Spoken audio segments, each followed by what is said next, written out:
Peace. Hello to all.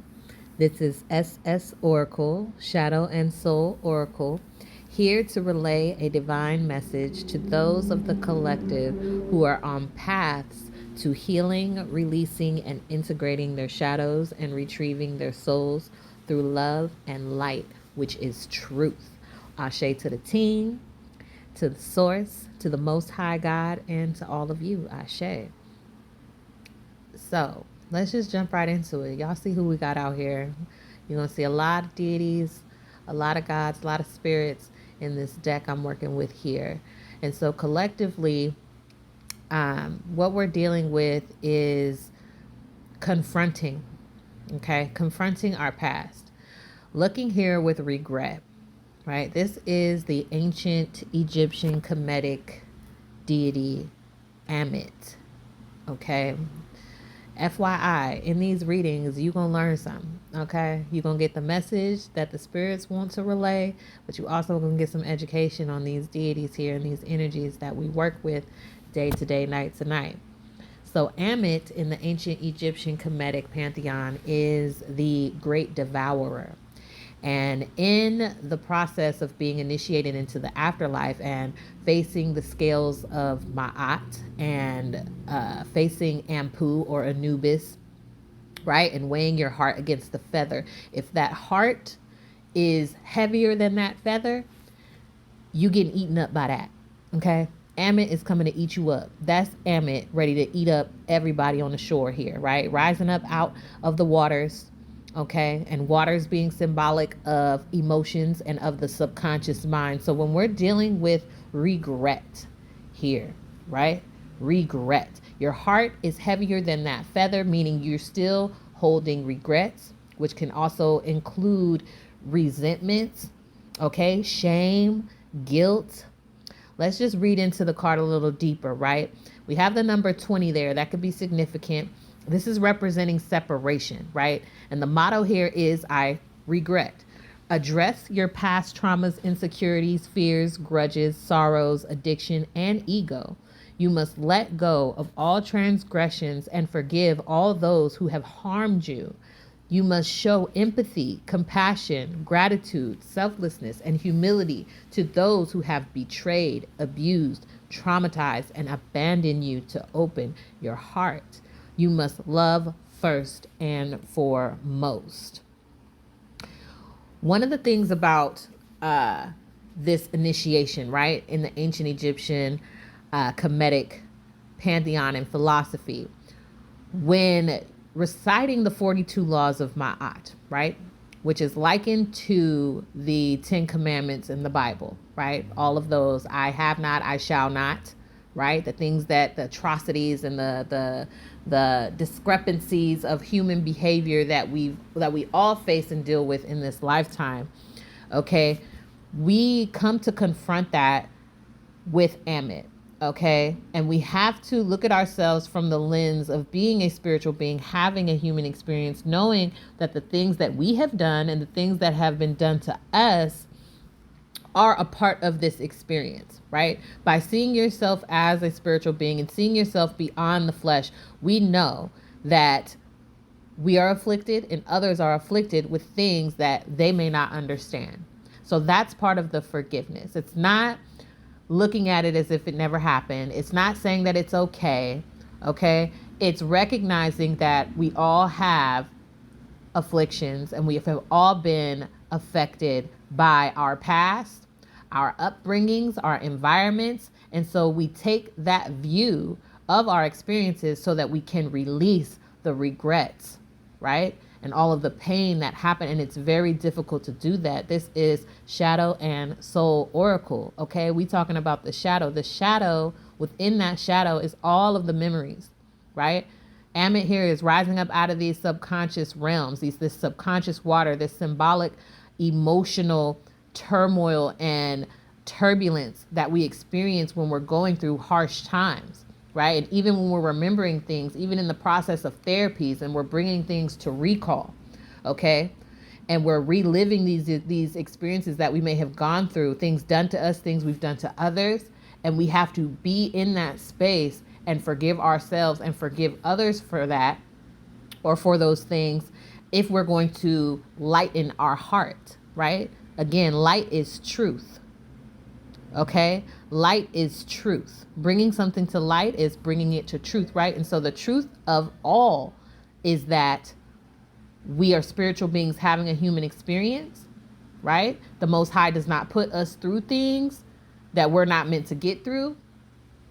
So long as we connect and we embody our strength and our power and our integrity, we can overcome these things. Seeing as we've already gone through the experience, we ultimately just relive these things when we're triggered. So when we talk about shadow work, right? Still looking at this regret card. I ain't even got through the read yet. We still on regret. Okay? When we're dealing with shadow work, we're dealing with being triggered emotionally from things of our past, and things from our past can leave a very strong imprint. It could be something can be triggered from a smell, right? A sound, our dreams, okay? Hearing certain names, hearing certain music, being certain places can trigger a lot of memories, and our bodies react to that too as well, getting a little deeper into the work, okay? Some may have heard, I believe it's a book, it's called The Body Keeps Score. When we experience a trauma or some type of unsettling experience, our body experiences a form of shock. And that shock travels through our nervous system. All right. And it records that experience. It's imprinted into our bodies, into our muscles, into our nerves. Okay. And it stays there until it's addressed and released properly through meditations, through breath work, through basic expression, or going through therapies and things like that. Okay. And calming that nervous system down, because when we experience trauma and we experience harsh times and tumultuous times, our nervous system is jacked up, y'all. It be messed up. It be messed up. We be in fight, flight, or freeze mode and don't even know it sometimes. When we have the anxieties, when we're stressed out, when we're depressed, it's all because within our bodies and within our minds and our memories, right? Our brain even, right? Because the mind is really the beliefs about the things that are in our brains, which are the memories. So it's a lot to unpack in shadow work and releasing regret. It takes a lot of work to lighten your heart and face the truth of your reality. Part of it is not admitting things to ourselves. We have to admit things to ourselves. We have to say this happened and leave it at that. A big problem in the collective is denial. Not wanting to feel those so-called low vibrational emotions, not wanting to face the frustrations, the disappointment, the anger, the sadness, like the movie Inside Out. The first movie, nobody, and even anxiety too. Anxiety in the second one, they gave anxiety a purpose. They gave her little chair. If you didn't see the movie, I'm sorry, it's a little spoiler. Okay, they gave her a little tea to calm her down when she needed to be calm, right? But they recognized that she is the one that anxiety is preparing you for something that hasn't happened yet, but you're freaking out about it. But you need to just calm down. So they knew how to calm anxiety down. And in the first movie, it was sadness. Nobody wanted sadness to touch the console because it would all get blue and sad. But we need sadness. It was come to find out that we need sadness to bring back the joy so that we can allow ourselves to process that emotion we feel. But when we're in denial about what we're feeling, we cannot allow, we don't allow that regulation process to happen. The first step is admitting, right? Admitting, and I think that's a play on words with the God Amit. Amit is his name in this card. Amit, the regret card. Amit. So you have to admit to yourself the truth of your emotions and your feelings about things that have happened to you and the things that you have done to others. Admitting things is a form of acceptance. And once you accept it, then you're prepared to let it go. But as long as you're in denial about what you feel and you're in denial about the experience even happening and you try to push it back into your mind, try to forget about it and false front and pretend like things don't affect you, you're not getting anywhere. That you're going to get ate up. And that's what happens, essentially, symbolically, right? This is just the symbolic depiction of being ate up by your emotions. Okay? Comes in the form of nightmares, comes in the form of, confrontations that you aren't prepared to confront, because those are tests, sometimes tests of us being triggered, and to see how much we've moved on from something. Okay, we're given opportunities. We ask for patience, we ask for growth, we ask for all these things from the divine, from God, from spirit, and then we're given the opportunities to exercise those things. I think the best example of that that's coming to mind right now is from the movie, it was Evan Almighty. And when God was talking to the wife when she was working in the restaurant, and she was like asking for patience, and he was explaining to her, do we get patience or do we get the opportunity to be patient? And so it's like that. So when it comes to being tested, we're given opportunities in life through circumstances, situations with people, places, things, to exercise those things that we're asking for, because it's within us already. And so we get the opportunity to be patient, okay, to be forgiving. Regret, okay? You have to overcome that regret or continue to get ate up. All right? It'll eat you up from the inside. And that's what this card is showing you here. Look how little these people are compared to him or her. I'm androgynous being. You know what I'm saying? Like, I don't. All right. I think it's just known as a he within the pantheon. But look, imagine that coming out the water just to eat you up. Like, it's gone from there. There's nothing you can do. Okay. So within the shadow work is dealing with Amit, dealing with admitting. All right. And from there, we get to the aesthetic. See, when you go through a lot, you have a higher calling. This woman is on a balcony here. All right. This woman is on a balcony here. This represents Kuan Yin. It says, you have a higher calling than others do. Never settle, and always be the definition of harmony and peace for others to emulate. You are here to raise the standard, not lower it. If you go against your heart, you will be punished most severely. The sooner you embrace this responsibility, the better off you will be. So coming out from self-reflecting, right?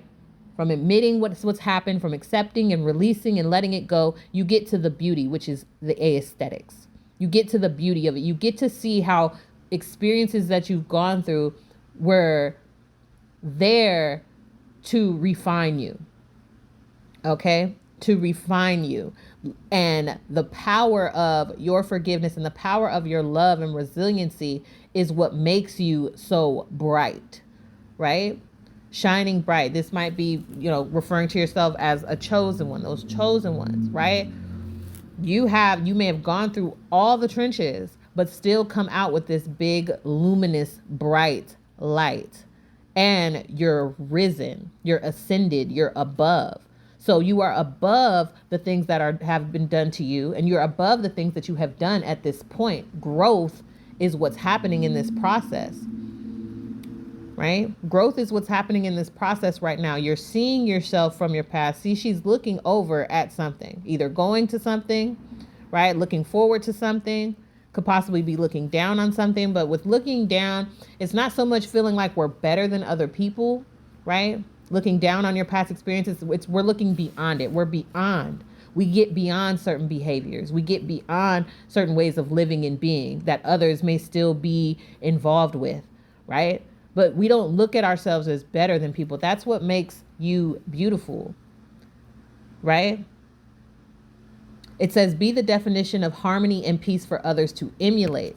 So not holding that regret, not holding that resentment, and understanding like, look, I'm going to choose to be better. I'm going to choose to be better. I'm going to allow myself to be refined through what I've been through. I'm not going to become the people that hurt me. That's another one too. Well, I guess I'll just be, this or that because that's the way they were to me. No.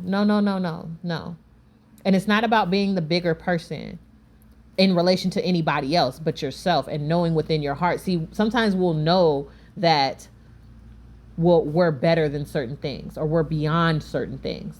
Okay. And our heart will know that, but because of the hurt, because again, not admitting things and not addressing the hurt and wanting to face the hurt, we become those hurt people who want to hurt people. But we have to rise above that. We have to ascend above that. We have to know our worth and our prosperity and our wealth. That's what Kuan Yin, the goddess Kuan Yin, represents, is prosperity and abundance, and it's from within. Right? We like to believe that, something was taken from us. And in a spiritual sense, we could talk spiritual warfare and those entities that want to take, but we are abundant beings. Can something truly be taken from somebody who is perpetually abundant? From someone who is perpetually prosperous and wealthy in spirit and in mind? No. What can be taken from you? And so we get to this card, replenish. Replenish. We have to feed into ourselves. This is Yemaya. The number 3 could be significant. Okay? This is the goddess Yemaya. And so we're dealing with divine perfection here and receiving. Take time to replenish your mind, body, and spirit. You have been operating in a state of depletion. Thus, you have not been fully operating in your true potential. Always remember, you are the source. You need nothing outside of yourself to find happiness. Claim it, believe it, live it, protect it. Okay? Just as I was saying, being in a state of depletion, but you are an abundant being. You have everything within you. You are the source. But you have to know that. You have to know that. See, this is back to knowing yourself as a spiritual being beyond the flesh. Okay? In likeness to God, the Most High, the source creator. Okay? You have that same power within you. You can replenish yourself. We are regenerating beings. We are infinite beings. We are energetic beings. We can replenish ourselves. Does something truly get taken in that sense? Just think about it. Can something truly be taken from you? It's an illusion, y'all. It's an illusion. These malevolent entities and spirits and malevolent demons and stuff like that want us to believe that they're taking things from us. Our perception gets skewed, right? We're under an illusion is what that is. But once you awaken that light within you, right? And once you accept and release, you realize that you have the potential to grow, to change, to evolve, to refine. Okay? But you have to know that. It's a knowing. You have to know what you're connected to. You have to know it's not just you out here. You are not by yourself. We are never alone. We are always with God and in God all the time, or source, or your higher power, however you want to say that. And that is a source of abundance and nourishment, y'all. We have to be replenished in that. Getting into, divine feminine, resting, right? That's what replenish is about. Resting, nurturing, nourishing, a spiritual bath, okay? Spiritual bath. It is important and imperative when you take a spiritual bath specifically, okay, to not take a spiritual bath as a cleaning your body kind of bath, right? You do that first. My recommendation is that you take a regular shower. Say you just got off work or went to work out or whatever, you just been sitting around for a while and you decide you want to take a spiritual bath. Take a regular shower first, okay, where you do the soap and all of the scrubbing and all of that, and then do your spiritual bath. A spiritual bath is not for your body. So do not take a spiritual bath if you are not already cleansed physically. Okay, I hope that's clear. But that might be necessary for some people. No, it is necessary for some people. Okay, we need to be active in our therapies, in our shadow work, in our self-reflection here with regret. We need to be seeing ourselves in a higher light from an ascended point of view with our aesthetics and seeing the beauty of our being. And we need to replenish ourselves, mind, body, and spirit. Okay, I would recommend listening to certain frequencies as well. 528 hertz, 963 hertz, 432 hertz. Okay, 528 is the love frequency specifically. I believe DNA repair is 417. Okay, if you're doing ancestral work or generational healing, Okay. Put some of those on, put those frequencies on while you're inside of the bathtub. Okay. While you're doing the bath, let the water absorb it, because that's a whole nother conversation we could get into, but maybe not right now, about how the sound and water, it programs into your body, because water never forgets anything it comes in contact with. And there are studies on this. Okay. And this is why water is such a powerful element for us on this planet, right? And within us, we know our bodies are made up of water. Okay. Water is symbolic to memories, right? Getting back into dealing with Amit and in our subconscious and dealing with our memories. So programming ourselves through these frequencies and these sounds of healing helps in our process of reviving ourselves, okay, and retrieving ourselves from those dark spaces and places in the mind. Okay. Yes. So it is work, y'all. It's work for the collective. It's work individually, but we take our time and we do it. We seek assistance. Nobody has to do this alone. When I say seeking assistance, I'm talking spiritual too. You may have people in your life you can call and hit up and connect with and seek guidance from, or advice or opinions from, whatever. But ultimately, you have to know that within you are the answers. And if something doesn't resonate with you in terms of a truth, you know to put that to the side. Okay. So I'm going to go ahead and close this out right here. And I hope this is something that has brought something to your attention, something that has motivated and inspired you in some way. Again, to take action in your healing, to take initiative in your healing and being proactive in that, in seeing yourself as the beautiful, light, loving being that you are through all of the pain and through all of the trauma and all of the chaos that you may have experienced. All right. And allowing yourself to be nourished in that. All right. Nourished in your truth, nourished in your life, replenished in your light, because that's what you are. You give yourself a baptism, essentially, with this spiritual bath, is what I'm saying. That's how I see it. Okay. A spiritual bath is like giving yourself a baptism. Okay. And you in there with your spirit team, with your ancestors. Okay. Communicating with you through it. All right. So I'm going to close that out. If y'all enjoyed this read, y'all can hit me up. Check out my link. I do offer readings. I offer a My Alchemy reading. I offer a My Love Life reading. I will be posting more, and I will speak to y'all next time. All right. Peace.